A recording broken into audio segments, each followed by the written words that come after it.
Vande Mataram students. आज हम learn करेंगे आपके हिस्ट्री के पोर्शन का जो चैप्टर है 3rd नंबर का, जिसका नाम है नेशनलिज्म इन इंडिया, यानी कि इंडिया में राष्ट्रवाद। तो इंडिया में राष्ट्रवाद फैलाने के लिए पहले तो हम कुछ रीजंस है वो लर्न करेंगे। पहले उस रीजंस के नेम हम लर्न कर लेते हैं। पॉलिटिकल रीजन, यहाँ पे पॉलिटिकल रीजन, इकोनॉमिक रीजन, उसके बाद है ट्रांसपोर्ट एंड टेलीकम्युनिकेशन, उसके बाद है literature and education, then after newspaper, और उसके बाद है magnificent and rich heritage of India. तो ये है हमारे कुछ रीजंस। तो इस रीजंस के बारे में, इस रीजंस की वजह से जो राष्ट्रवाद है वो हुआ था, तो इसके बारे में हमें डिटेल में लर्न करना है। ओके, तो अभी नेशनलिज्म है वो वर्ड आपने कहीं ना कहीं सुना होगा, लेकिन उसकी एक प्रॉपर डेफिनेशन होती है। वो उसका मीनिंग क्या होता है? Nationalism means a feeling of pride and belongingness towards one's nation, यानी कि एक किसी पर्टिकुलर पर्सन का जो नेशन होता है, वो पर्सन को अपने नेशन के प्रति जो गौरव और जो एकात्मता होती है, उसका मीनिंग होता है nationalism. It is also a willingness to sacrifice everything one has for the nation if need arise, यानी कि अपने अगर ज़रूरत पड़े तो अपने अपने देश के लिए अपने आप को और अपनी सारी चीज़ों को कुर्बान कर देना। The factor responsible for the rise of nationalism in India developed notably after the revolt of 1857. The modern concept of nationalism originated in Europe, यानी कि जो नेशनलिज्म है वो कब हुआ? 1857 का जो स्वतंत्र संग्राम था उसके हो जाने के बाद नेशनलिज्म जो है वो इंडिया में आया। और जो एक आधुनिक राष्ट्रवाद है उसका सबसे पहले जो उद्भव था वो हमें कहाँ पे देखने को मिला? यूरोप में। Various factors such as Renaissance, reformations, the American and the French revolution, unification of Italy and Germany etcetera, यानी कि कुछ नव जागृति के काम है, कुछ धर्म सुधारना, उसके बाद अमेरिका और फ्रांस की जो क्रांति है, इटली और जर्मनी का जो एकीकरण हुआ है, ये सारे जो फैक्टर्स है उसकी वजह से यूरोप में नेशनलिज्म बहुत ही इंक्रीज हुआ। और उसके बाद हमारे इंडिया में played an important role in propagation of nationalism in Europe. The British rule in India helped Indian to gather the knowledge of things happening around the world and change their political, social, religious and economic views. अभी यहाँ पे जो britisher आए, अंग्रेज आए, तो उनकी वजह से हमारे इंडियन लोगों को पता चला कि उनके आजू बाजू में कितने पॉलिटिकल, कितने सोशल, कितने रिलीजियस, इकोनॉमिकल व्यूज है, उसके देखने का जरिया है, वो एक नॉलेज ब्रिटिशरों की वजह से हमारे इंडियंस लोगों को प्राप्त हुआ। और उन्होंने उन लोगों को समझ में आया, इंडियंस को समझ में आया कि भाई हमें हमारे देश को ब्रिटिशरों से छुड़वाना है। Various factors fostering the modern nationalism arose in India. The educated and the intellectual felt the need of self-rule in our country, and this thought gradually spread far and wide in the nation. It was followed by the feeling of national unity. We will study various factors that led to the rise of nationalism in India.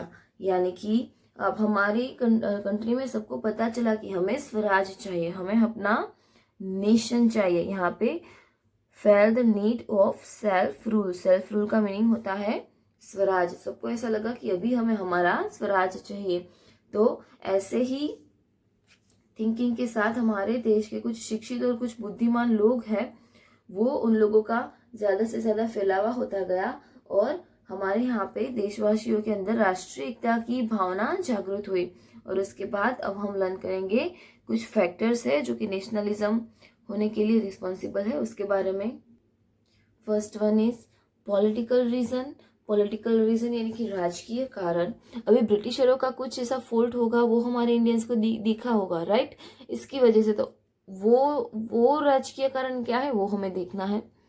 Before the British rule our country lacked political unity, यानी कि अंग्रेज शासन से पहले हमारे देश में राजकीय एकता जो है उसका अभाव था, lack of political unity. India was divided into big and small princely state. India छोटे छोटे बड़े बड़े जो प्रांत है उसमें डिवाइड हुआ था। The Britishers defeated many kings and established direct और indirect rule over the India. ब्रिटिशरों ने बहुत सारे राजाओं को डायरेक्टली हटा दिया उनके जगह से, या तो फिर कैसे ना कैसे स्वीट पॉइजन की तरह से हमने आगे लर्न किया annexation policy and subsidiary policy. तो इस तरीके से उन्होंने डायरेक्ट और इनडायरेक्ट अपना रूल उनकी जगह पे स्थापित किया और इंडिया पे अपना हक जमाया। Under the dominance of the Britishers, a uniform administrative system was implemented. However, the overall experience of the British rule was not conducive. Besides, there were many other reasons that led to protest against the British rule. Gradually, his protest became more prominent and widespread. अंग्रेज़ों ने अपना India में शासन हासिल कर दिया।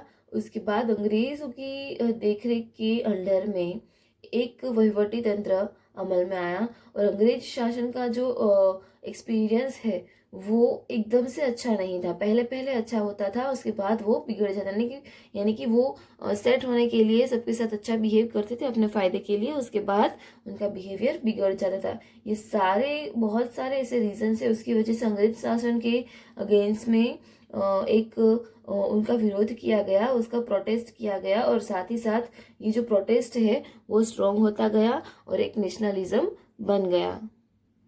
Next one is economic reason. India was financially ruined due to the economic policies of the Britishers. The Britishers took the raw materials from India to England and then finished manufactured goods were sold in the Indian market. अभी क्या हुआ कि हम हमारा जो India है वो economically वो टूट गया। क्यों?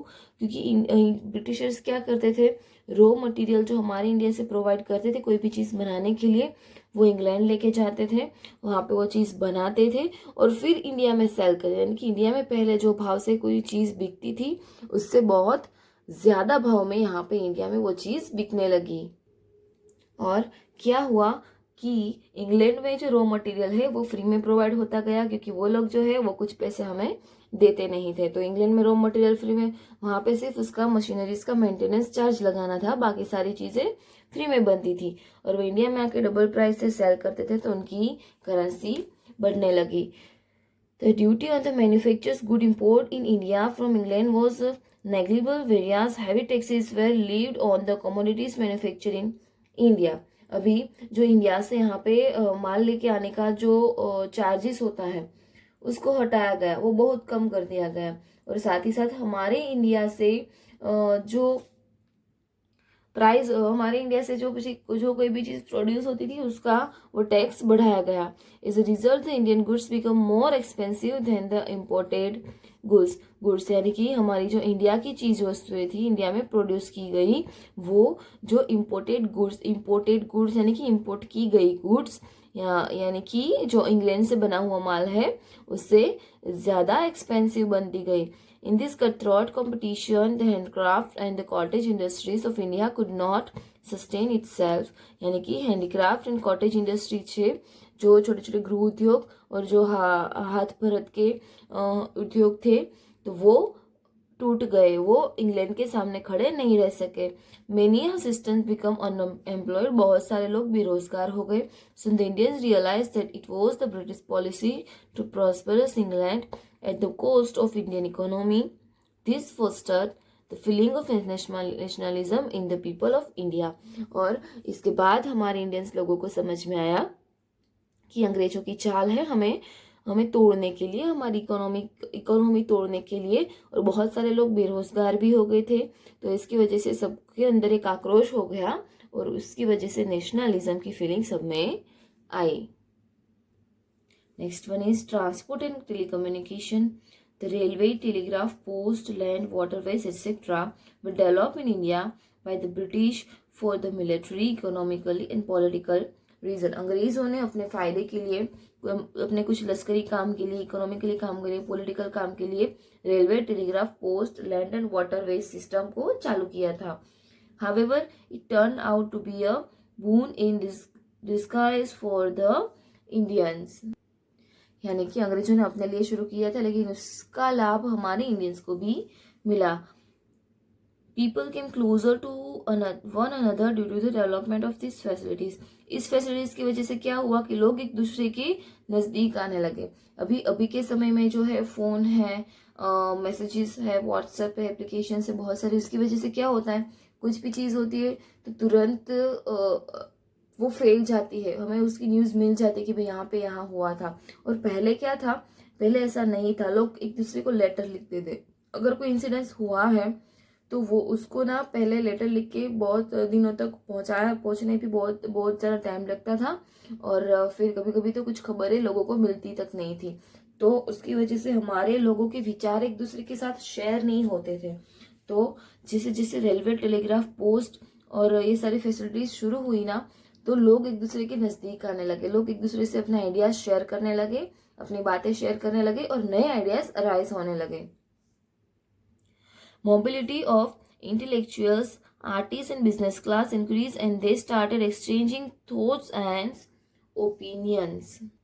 यानी कोई जो काम धंधे करने वाले हैं वो एक दूसरे के साथ बातचीत करने लगे, एक जगह से दूसरी जगह पे जाने लगे, और इसकी वजह से क्या हुआ कि उनके विचारों की आपले होने लगी। Discrimination of caste, community and region became lesser due to increased communications and mass communications. The national leaders could communicate their thoughts and plans to a large number of people. Leadership was built at national level instead of regional level. This gave a notable contribution in the achievement of Swaraj. अभी सब लोगों की एक दूसरे के साथ communication होने की वजह से उनके बीच जो नात जात का भेदभाव था, बड़े छोटे का भेदभाव था, वो बहुत ही कम होने लगा। और पहले छोटे से क्षेत्र में एक नेतागिरी होती थी, लेकिन एक राष्ट्रीय लेवल की नेतागिरी, नेशनलिज्म क्रिएट हुई, और जो नेता लोग थे, जो लीडर्स लोग थे, एजुकेटेड लोग थे, जो लोगों को समझा सकते हैं, वो लोग अपने विचार जो लोकल पब्लिक है उनके तक पहुंचाने लगी। लोकल पब्लिक को भी उन्होंने अवेयर किया, और इसकी वजह से स्वराज जो हमें लेना था उसकी सिद्धि में बहुत ही ये कंट्रीब्यूशन रहा, जो ये फैक्टर है ट्रांसपोर्ट एंड टेलीकम्युनिकेशन का। तो आज हमने 3 फैक्टर लर्न किए, ये आपको अपने नोटबुक में लिखने हैं। नेक्स्ट वीडियो से बाकी के 3 फैक्टर्स है वो लर्न करेंगे और आगे का पोर्शन लर्न करेंगे। ओके, वंदे मातरम।